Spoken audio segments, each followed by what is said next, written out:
Assalamualaikum warahmatullahi wabarakatuh. Baik Bapak Ibu Kaprodi, ada update lagi terkait dengan Siakat ya. Jadi memang saya mengupdate atau kami ya LPSI mengupdate sistem ini secara bertahap dan sambil dievaluasi seperti itu. Kemudian juga memohon untuk masukan dan kritik sarannya ya. Oke, untuk sekarang saya akan perkenalkan update terbaru dari, sistem Siakat untuk Kaprodi ya. Baik, sebelumnya saya mohon izin untuk menggunakan salah satu akun dari Kaprodi ya. Oke, setelah Bapak Ibu login di Siakat dengan user-nya itu masih dosen, seperti biasa Bapak Ibu bisa mengaktifkan user Kaprodi ya, di kiri atas ini, di bawah, nama user ini. Oke. Nah, kemudian, untuk update data, fitur data yang ada di Siakat itu adalah data beasiswa mahasiswa ya, yang, mungkin ini sangat penting sekali untuk Kaprodi untuk ngecek data, kemudian melihat, perkembangan akademik dari mahasiswa tersebut sehingga bisa dievaluasi untuk beasiswanya. Biasanya data itu dari Kaprodi ya. Oke. Nah, kemudian Bapak Ibu bisa cari data di bawah. Nah, di sini. Laporan beasiswa. Oke, kalau di dashboard ini memang belum ada ya, karena memang perlu kita konsep dulu apa yang ditampilkan di sini yang mudah untuk dilihat dan yang pertama dilihat pada data beasiswa ya. Tapi di sini Anda, Bapak Ibu semua bisa memilih menu penerima beasiswa. Nah, di sini. Di dalam halaman data mahasiswa, penerima beasiswa ya, Bapak Ibu bisa melihat di sini ada beberapa bagian ya.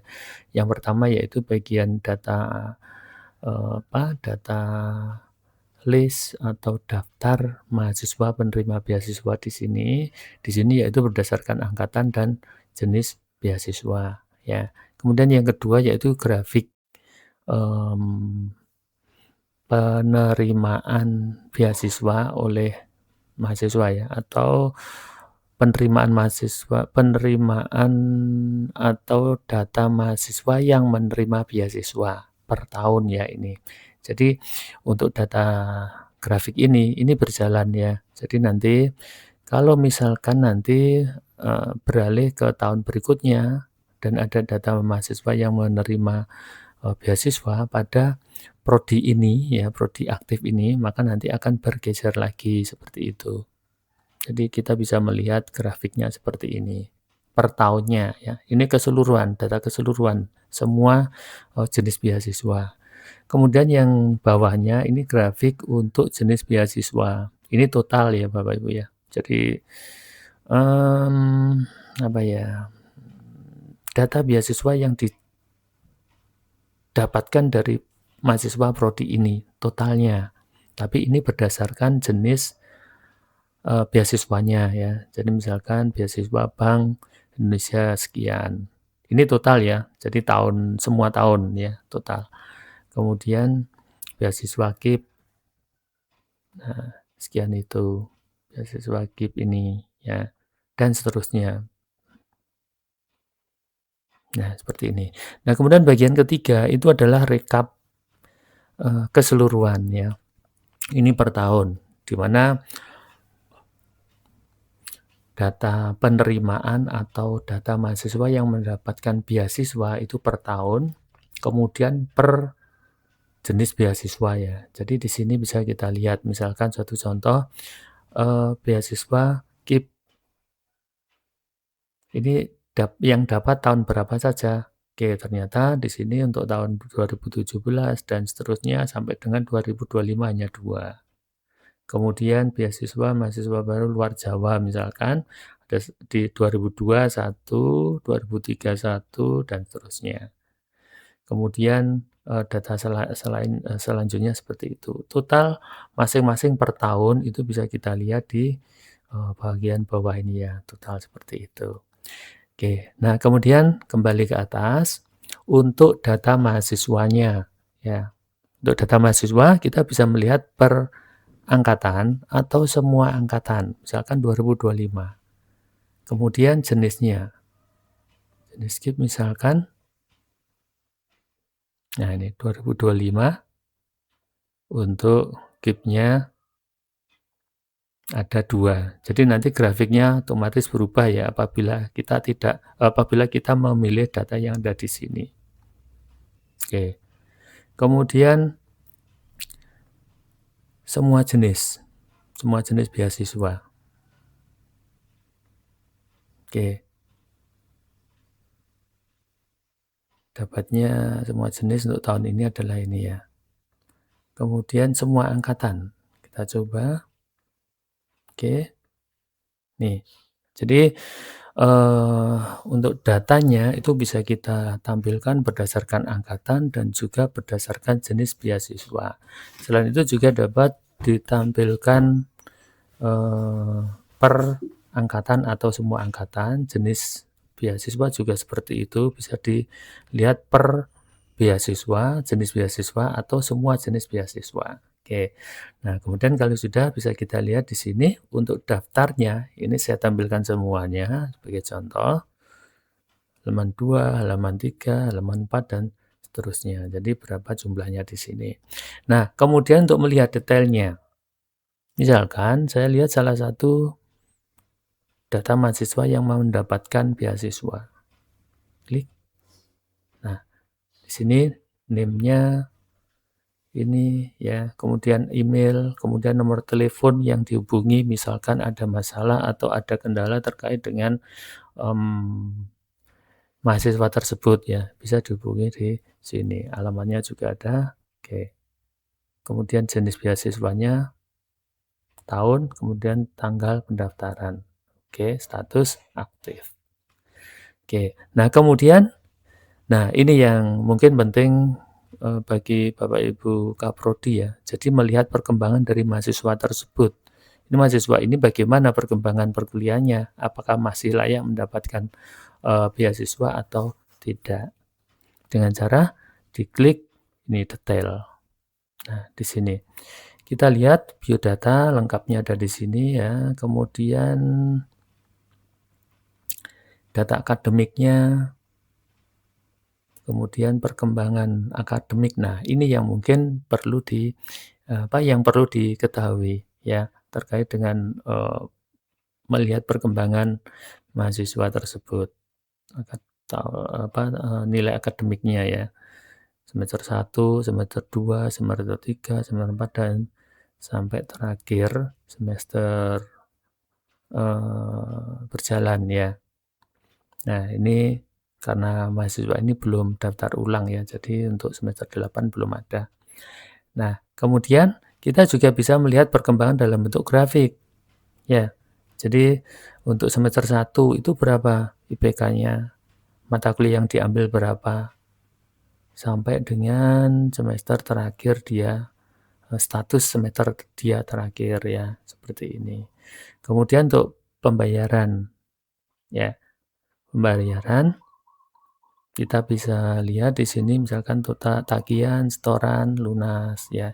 Kemudian yang terakhir bayarnya separuh ya karena dia beasiswa rencana mau memprogram skripsi saja ya. Jadi bayar setengahnya.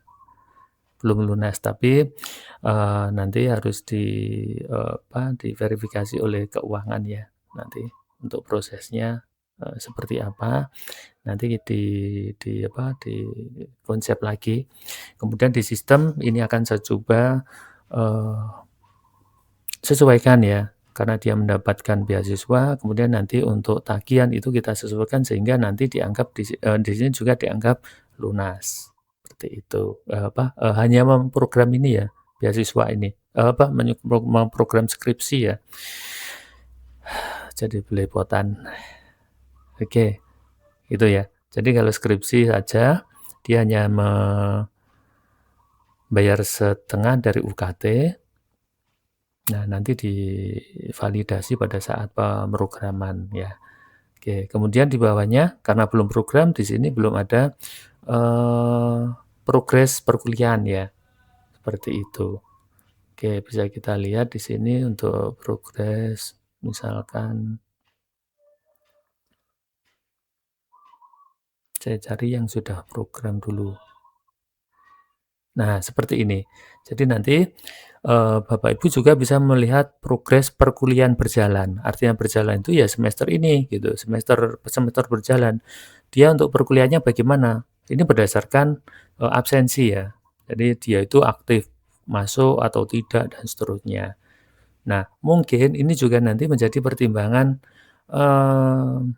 Bapak Ibu untuk laporan. Artinya gini, kalau misalkan sudah pertemuan ke-8 ya UTS, ternyata dia enggak pernah masuk gitu. Mungkin bisa dihubungi mahasiswanya atau mungkin nanti juga diberikan peringatan. Nah, seperti itu. Nah, nanti terkait dengan ini untuk feedback-nya ke mahasiswa apakah lewat sistem atau by personal, dihubungi telepon atau seperti apa, mohon masukannya ya. Nanti kita akan sempurna itu dan agar ini nanti sistem lebih memudahkan kita. Oke. Oke, nah kemudian untuk mahasiswa.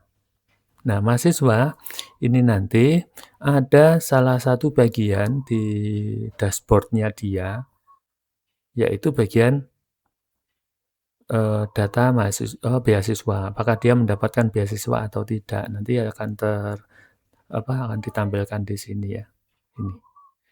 Dan nanti untuk di pemrograman kita akan coba nanti di sini tambahkan informasi seperti itu untuk memudahkan proses pemrograman mahasiswa dan tidak perlu validasi atau konfirmasi ke keuangan. Karena biasanya untuk beasiswa itu pembayarannya akan terlambat ya. Dan itu menjadi kendala pada saat pemrograman. Oke. Oke, kemudian nah ini yang perlu mungkin dicermati Bapak Ibu ya. Untuk data beasiswa, mahasiswa yang dapat beasiswa, ini inputnya itu bagian di bawah WR3 ya. Entah itu di BAMA atau di satuan kerja yang lain, saya kurang begitu paham. Jadi yang mungkin ada menemukan data bahwa di sini mahasiswanya belum masuk di sini, silakan menghubungi satuan kerja di bawah WR3 untuk menginputkan data. Karena data ini kita ambil dari sistem beasiswa. Jadi kita sudah punya sistem administrasi atau pengelolaan beasiswa juga ya.